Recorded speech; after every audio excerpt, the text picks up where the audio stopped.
While everyone remembers his brother, Crazy Joe Gallo, Albert was the brains, the strategist, the one who actually planned the rebellion against the Profaci family that became the Colombo Wars. He was the intellectual gangster who read books, painted, and helped start a war that killed dozens. And when the smoke cleared, when his brother was dead and the war was lost, Albert disappeared into the shadows, surviving by being forgotten.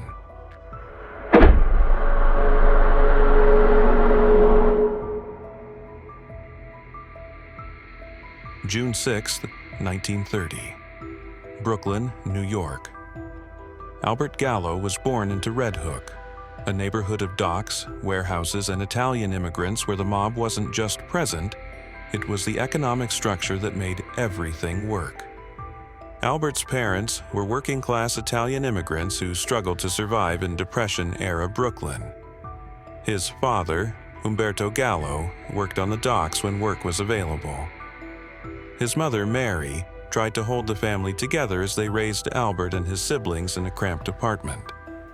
Red Hook in the 1930s was poverty and violence, a place where survival required toughness and where legitimate opportunities were scarce. But it was also a tight-knit community where Italian families looked out for each other, where neighborhood loyalty mattered. Albert had 3 siblings who would shape his life: Larry, older, Joseph, who would become Crazy Joe, and Carmela. The Gallo brothers would become inseparable, forming a crew that would challenge one of New York's 5 families and start a war. Young Albert was different from other neighborhood kids. He was intelligent, thoughtful, bookish. While other boys played stickball or got into street fights, Albert read history, philosophy, anything he could get his hands on. He was the intellectual in a world of muscle. But Albert wasn't soft.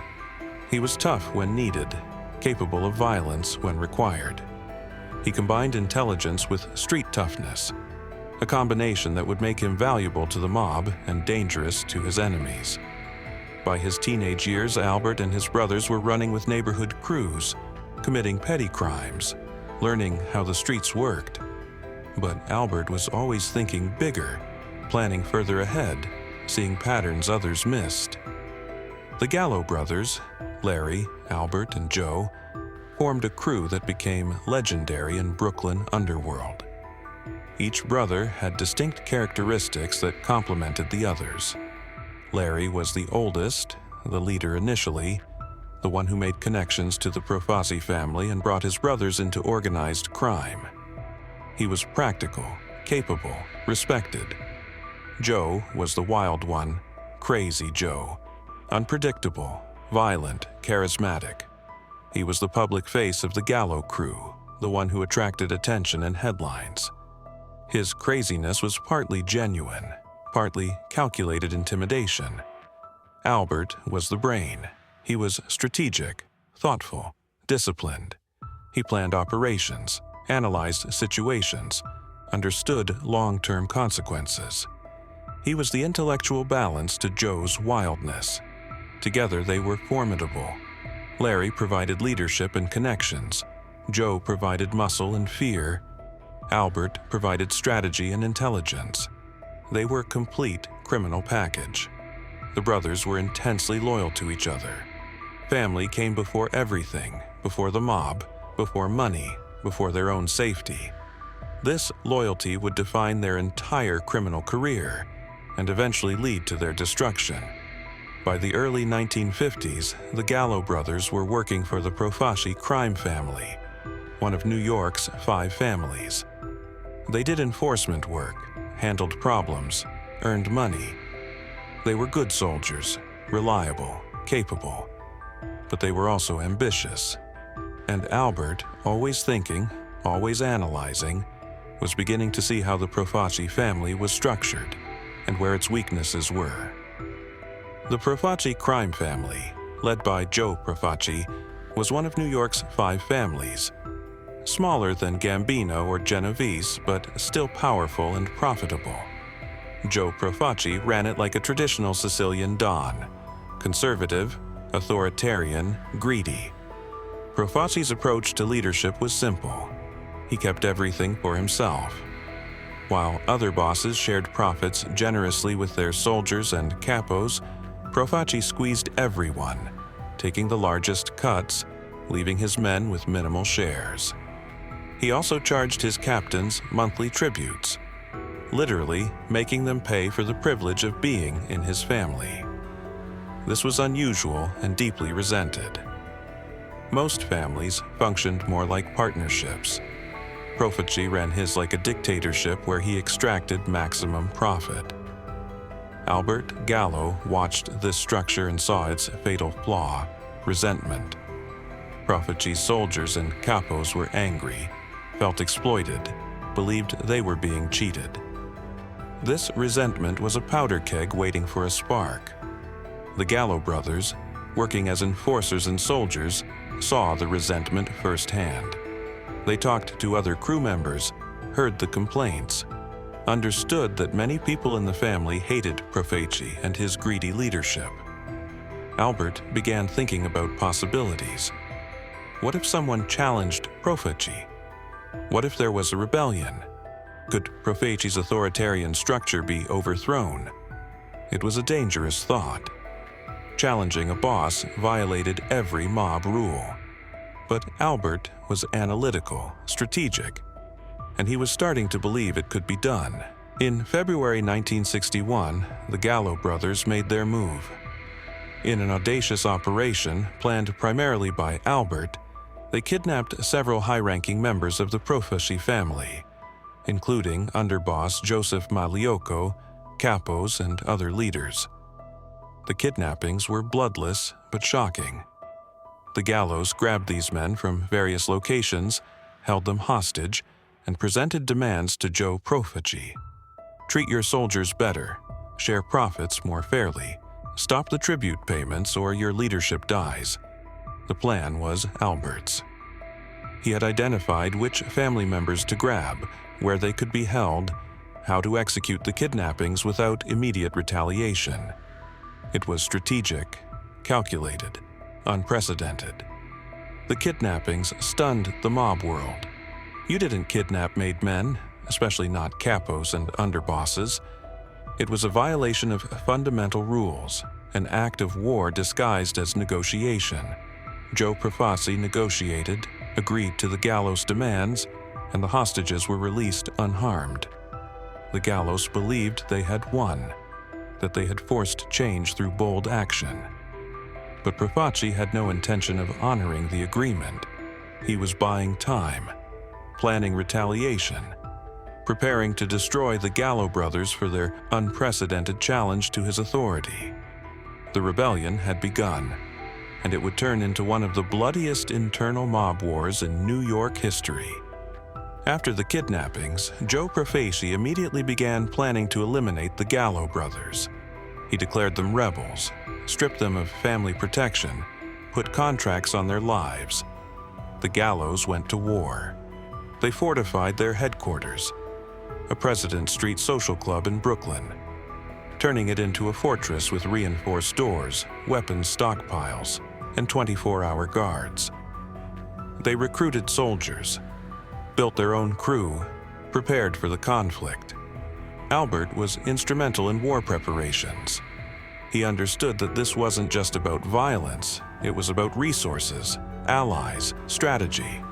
He helped organize defenses, plan operations, coordinate with other disaffected Profaci members who supported the rebellion. The war was brutal. Shootings, bombings, disappearances, bodies turned up regularly. The Profaci forces tried to eliminate the Gallos. The Gallos struck back at Profaci loyalists. Brooklyn became a battlefield. One of the most significant casualties was Joseph Gallo Sr., the brother's father, who died of a heart attack in 1961, allegedly from stress over the war his sons had started. This loss devastated the brothers, but also hardened their resolve. The war also attracted unprecedented law enforcement attention. The NYPD and FBI watched the conflict, arrested combatants on both sides, tried to use the chaos to penetrate both organizations. Albert, Joe, and Larry Gallo survived assassination attempts, avoided arrest despite constant surveillance, and kept fighting. But the war was taking a toll: financial, physical, psychological. On August 20th, 1961, Larry Gallo, the oldest brother, the initial leader of the rebellion, was lured to a bar called the Sahara Club in Brooklyn. It was supposed to be a peace meeting with Profaci representatives. Instead, it was an ambush. As Larry sat at the bar, Profaci assassins attacked, attempting to strangle him with a garrote, a wire or cord pulled tight around the neck. Larry fought desperately, struggling against his attackers. The assassination was interrupted by a police officer who happened to walk into the bar during the attack. The assassins fled, and Larry survived, barely. The garrote had nearly killed him, leaving permanent marks on his neck. The attack devastated Albert and Joe. Their brother, their leader, had nearly been murdered. Larry survived but was traumatized, less confident, less willing to continue the war. Albert and Crazy Joe became the primary leaders of the rebellion after Larry's near death. Albert's strategic intelligence and Joe's violent charisma drove the Gallo faction forward. But the failed assassination of Larry also demonstrated the danger they all faced.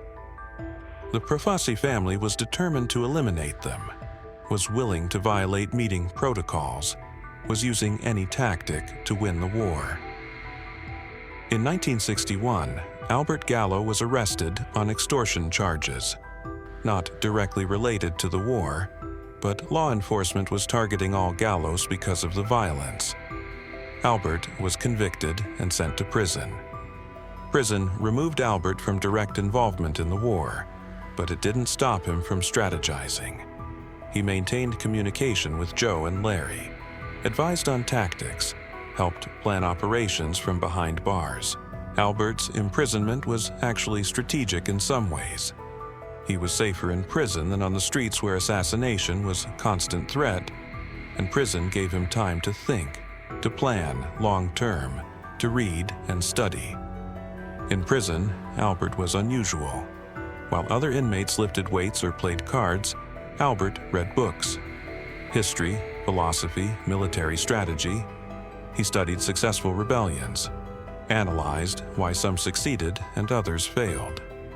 He also maintained discipline, staying in shape, avoiding drug use, keeping his mind sharp. Albert understood that he would eventually be released and needed to be ready to continue the fight. While Albert was imprisoned, the war continued. Joe led the Gallo faction with characteristic violence and publicity-seeking. He was the face of the rebellion, giving interviews, making threats, becoming famous as Crazy Joe Gallo. But without Albert's strategic thinking, the Gallo operations became less organized, more reactive, more about violence than strategy. In June 1962, Joe Profaci died of liver cancer. He was 64 years old. The boss who had started the war, who had fought the Gallos for over a year, was dead. Profaci's death should have ended the war, but his successor, Joseph Magliocco, one of the men the Gallos had kidnapped, continued the conflict. And when Magliocco died in 1963, Joseph Colombo became the new boss. Colombo, who would give his name to the family, renaming it from Profaci to Colombo, also continued the war against the Gallos. The conflict that had started as a rebellion against Profaci's greed had become institutional, a war that continued regardless of who led the family. Albert, still in prison, watched these leadership transitions and understood that the war had changed. It was no longer about Profaci's greed or specific grievances. It had become about authority, about whether the commission would allow rebellion to succeed.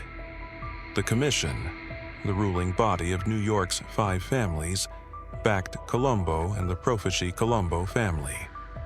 They couldn't allow the Gallo rebellion to succeed because it would inspire other rebellions, would undermine the entire hierarchical structure of the Mafia. Albert realized that the Gallos had lost strategically even if they won tactically. They could kill Colombo soldiers, could survive assassination attempts, could keep fighting, but they couldn't win because the entire Mafia structure was against them. By the mid-1960s, the First Colombo War had reached exhaustion. Dozens were dead, both sides were financially drained, and law enforcement pressure was intense. A truce was negotiated. The terms were unfavorable to the Gallos. They would be allowed to exist, to operate, but under Colombo family authority. They would not be recognized as an independent family, would not control significant territory, would essentially be subordinate rebels allowed to survive. Albert, released from prison in the mid-1960s, accepted the reality. The rebellion had failed. They had challenged the system and lost. Now, survival required acceptance, cooperation, rebuilding. But Albert never forgot the grievances that had started the war. He never stopped believing that Profaci's greed had been wrong, that the rebellion had been justified even if unsuccessful. He also never stopped thinking strategically. If another opportunity arose, if circumstances changed, if the Gallos could gain advantage, Albert would be ready. For now, though, the brothers focused on rebuilding. They maintained their crew, earned money through various rackets, stayed out of major conflicts. Joe was still Crazy Joe, still publicity-seeking, but the violent rebellion was over, or so it seemed. In the late 1960s and early 1970s, Crazy Joe Gallo became a celebrity. He cultivated relationships with actors, artists, journalists. He presented himself as an intellectual gangster, someone who read books and appreciated culture. Albert was the original intellectual in the family, but Joe adopted that image publicly. He told reporters he read Camus and Sartre, discussed philosophy, presented himself as a thinking man's gangster. Joe also became involved with celebrities, particularly actor Jerry Orbach and his wife Marta, who Joe befriended. He attended theater openings, was photographed with famous people, became a gossip column fixture. This celebrity period was both Joe's strength and his fatal flaw. The attention satisfied his ego, made him feel important and recognized, but it also made him a target, reminded enemies where he was, violated traditional mob principles about staying in shadows. Albert watched Joe's celebrity phase with mixed feelings. He understood Joe needed attention, that it was part of his personality, but Albert knew it was dangerous, that publicity attracted both law enforcement and enemies. Albert himself stayed in the background, still the strategic thinker, still the planner, but letting Joe have the spotlight. This division worked for them. Joe was the face, Albert was the brain. On April 7, 1972, Joe Gallo was celebrating his 43rd birthday at Umberto's Clam House in Little Italy. He was with his wife, his stepdaughter, his bodyguard, and his sister. It was supposed to be a celebration. Instead, it became an execution.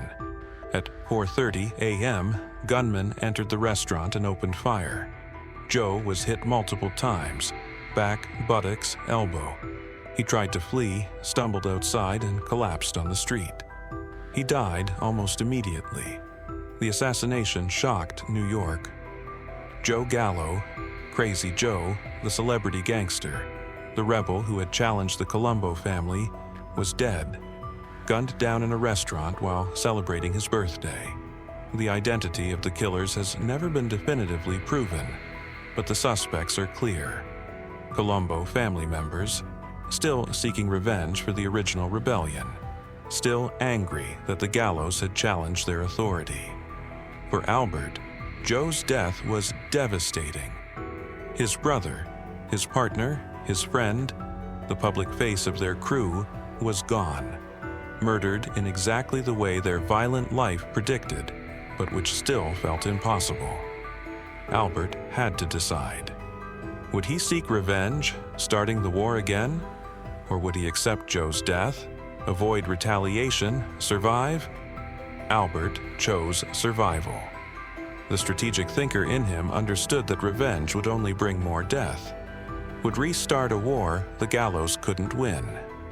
Joe was gone. Vengeance wouldn't bring him back. Despite Albert's decision not to seek immediate revenge for Joe's murder, the Second Colombo War eventually erupted in the late 1970s and early 80s. But this time, the Gallos were less involved, and Albert remained largely on the sidelines. The Second War was primarily between different Colombo family factions. Internal conflicts over leadership, territory, and respect. The Gallo crew still existed, but was weakened, less organized, less willing to fight major battles. Albert, now in his 40s and 50s, had learned the lessons of the First War. Rebellion against the established order doesn't work. Violence brings more violence. Survival requires accepting the system rather than fighting it. He maintained a low profile, focused on earning money rather than seeking power or revenge. The intellectual gangster had become the pragmatic survivor. But Albert never forgot what had happened. The kidnappings, the war, Larry's near death, Joe's assassination. These experiences had shaped him, taught him that the mob world was brutal, unforgiving, and ultimately destructive. After Joe's death, Albert Gallo essentially disappeared from public view. While Joe had been the celebrity gangster, Albert returned to shadows, operating quietly, avoiding attention, surviving. He maintained some involvement in organized crime. The Gallo crew still existed, still earned money from various rackets. But Albert was no longer interested in wars, rebellions, or challenging authority. His brother Larry was still alive, but had largely withdrawn from the life after his near strangulation. The Gallo brothers who had once challenged a New York family were now diminished, reduced to a small crew operating with permission rather than power. Albert's life in this period is poorly documented, intentionally so. He gave no interviews, sought no publicity, stayed out of law enforcement focus. He was the gangster's ghost, present but invisible. This invisibility was strategic. Albert had seen what happened to gangsters who sought attention. They attracted enemies and prosecution. He chose the opposite path, survival through obscurity. Albert Gallo was unusual in the mob world for his intellectualism. He read extensively, discussed philosophy, appreciated art and culture. This wasn't affectation. Albert genuinely valued knowledge and culture. In a world of violent men who defined themselves through physical toughness, Albert represented a different kind of strength. Intellectual strength, strategic thinking, the ability to see patterns and plan long-term. He painted, creating artwork that he occasionally shared with friends and associates. He discussed literature, philosophy, history. He was the kind of mobster who seemed misplaced, like he should have been a professor or artist rather than a gangster. But Albert's intellectualism didn't make him weak or soft. He was capable of violence when necessary, was involved in serious crimes, ordered hits and executions. The intellectualism coexisted with criminality, making him more dangerous rather than less. Albert proved that intelligence and violence aren't opposites, that strategic thinking enhances criminal success, that the thoughtful gangster can be more dangerous than the impulsive one. Albert's artistic and philosophical interests weren't just hobbies. They were essential to his identity and his survival strategy. They provided perspective, helped him process the violence and chaos of mob life. He painted abstract and figurative works, nothing that gained professional recognition but artwork that demonstrated genuine skill and vision. The paintings were outlets for emotions he couldn't express otherwise. Albert also genuinely engaged with philosophy. Existentialism particularly attracted him. The idea that individuals must create their own meaning in an absurd universe resonated with someone living in the violent, morally empty world of organized crime. These interests separated Albert from typical mobsters and made him an outsider within his own world.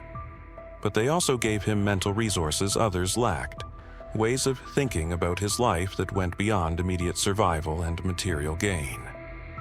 Whether these intellectual pursuits brought Albert peace or simply highlighted the contradictions of his existence is unknown.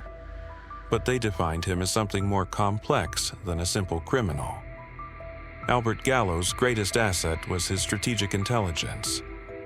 While others reacted to immediate circumstances, Albert thought several moves ahead, considered long-term consequences, analyzed patterns.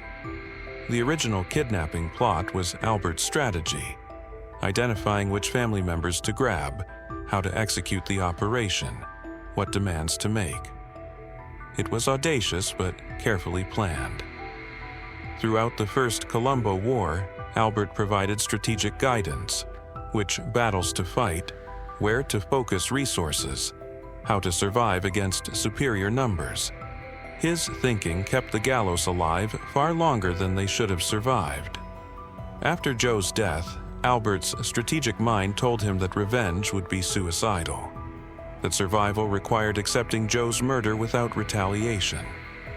This decision showed maturity, discipline, strategic thinking over emotional reaction. Albert's intelligence was his survival tool. In a world where many gangsters died young or spent life in prison, Albert survived decades by thinking rather than just fighting. The Gallo brothers, Larry, Albert, and Joe, left a complicated legacy in mob history. They proved that even small crews could challenge established families. That rebellion was possible even if ultimately unsuccessful. They also demonstrated the limits of rebellion. The Commission and established families wouldn't allow successful challenges to authority. The system was designed to prevent exactly what the Gallos attempted. Their war killed dozens, destabilized the Colombo family for years, and brought unprecedented law enforcement attention to New York's mob. Whether this was heroic resistance or reckless violence depends on perspective. Larry survived into old age but was diminished, traumatized by the near strangulation and the war's brutality. Joe became a legend, the celebrity gangster, the intellectual mobster, ultimately gunned down at 43. Albert survived but disappeared, the strategic mind who outlived his brothers by choosing obscurity. The 1961 kidnappings that started the First Colombo War remain one of the most audacious mob operations in history. The sheer boldness, grabbing an underboss and multiple capos, holding them hostage, making demands, was unprecedented. The kidnappings proved that even the highest-ranking mobsters were vulnerable, that traditional respect and rules could be violated. This revelation was dangerous to the mob's entire structure. The Commission's response, backing Profaci and later Colombo, supporting the war against the Gallos, was designed to prevent future kidnappings and rebellions. They had to crush the Gallos to show that such actions wouldn't be tolerated. In some ways, the Gallos' kidnapping strategy worked. They survived years of war, maintained their crew, forced the Colombo family to accept their existence. But strategically, they lost because they never gained independence or recognition. Albert's role in planning the kidnappings showed his boldness and intelligence, but also his limitations. He could plan audacious operations, but couldn't predict all consequences, couldn't account for the Commission's structural power. Albert Gallo's final decades are poorly documented. He successfully disappeared from law enforcement radar, from media attention, from mob history spotlight. He reportedly continued small-scale operations, earned money from various rackets, maintained some crew members. But nothing on the scale of the rebellion, nothing that attracted attention. Albert's choice to live in shadows was strategic survival. He had seen what happened to mobsters who sought publicity, who challenged authority, who made themselves targets. He chose the opposite path. Whether Albert found peace in this obscurity, or whether he regretted the wars and violence of his earlier life is unknown. He gave no interviews, wrote no memoirs, left no public record of his thoughts. His death date and circumstances are unclear. Various sources report different years, different causes. Even in death, Albert Gallo maintained obscurity. This final invisibility was perhaps Albert's greatest strategic success. He survived decades in a world where most criminals died young, were imprisoned, or were killed. He survived by being forgotten. The Colombo crime family still exists, though greatly weakened from its peak. The wars, prosecutions, and internal conflicts that began with the Gallo Rebellion have left lasting damage. The family has gone through numerous leadership changes, internal conflicts, and federal prosecutions. It's now one of the smaller and less powerful of New York's 5 families. The Gallo name still appears occasionally in organized crime contexts. Descendants and associates who maintain some connection to the crew. But the power and notoriety of the original Gallo brothers is long gone. The Colombo family's history is inseparable from the Gallo Rebellion. The wars, the violence, the challenges to authority, all shaped the family's development and decline. Albert Gallo's rebellion against Joe Profaci was rooted in a philosophy that mob bosses had obligations to their soldiers, that leadership required fairness, that greed and exploitation justified resistance. This philosophy was unusual in the mob world, where hierarchy and obedience were absolute. But Albert believed that even criminal organizations required some equity, some fairness in profit sharing. The rebellion failed because the mob's structure couldn't tolerate such challenges. But Albert's philosophy revealed tension within organized crime, between authoritarian leadership and the resentments it created.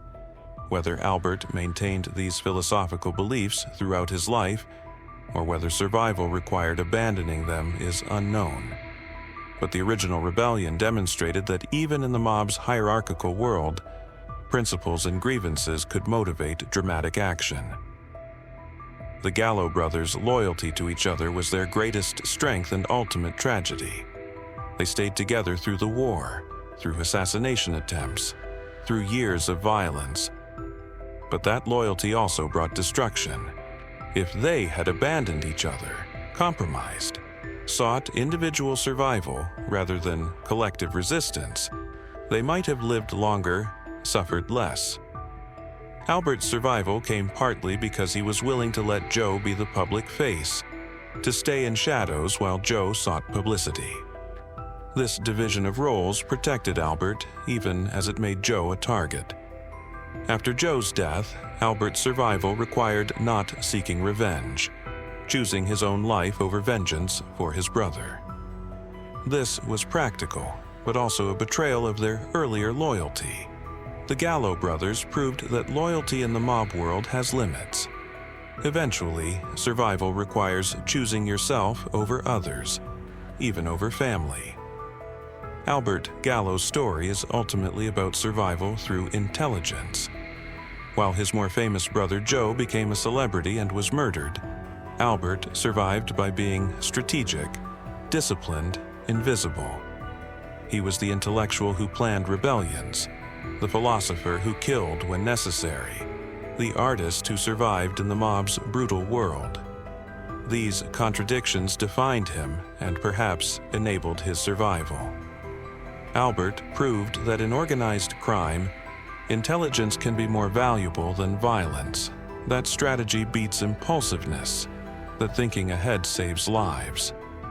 He also proved that survival sometimes means abandoning principles, accepting losses, choosing obscurity over glory.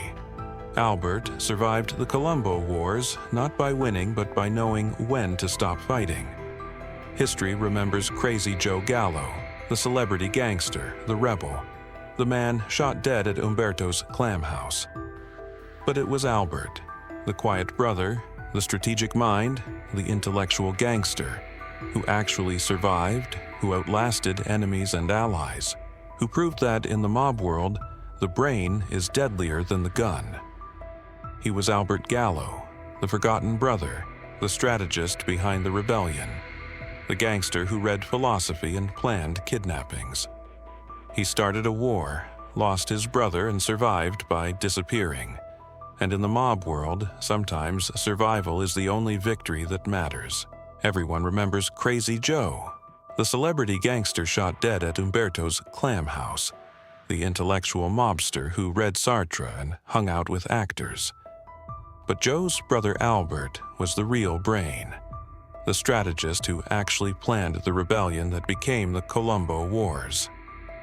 Albert Gallo, the intellectual gangster who read philosophy and painted, who planned the 1961 kidnappings that started the war, who kept the Gallos alive through years of violence against the Profaci Colombo family. He watched his brother Larry nearly strangled to death in 1961, watched Joe get gunned down in 1972, and made the hardest strategic decision of his life. No revenge, no retaliation, just survival. While Joe became a legend, Albert became a ghost, disappearing into shadows, avoiding publicity, surviving decades by being forgotten.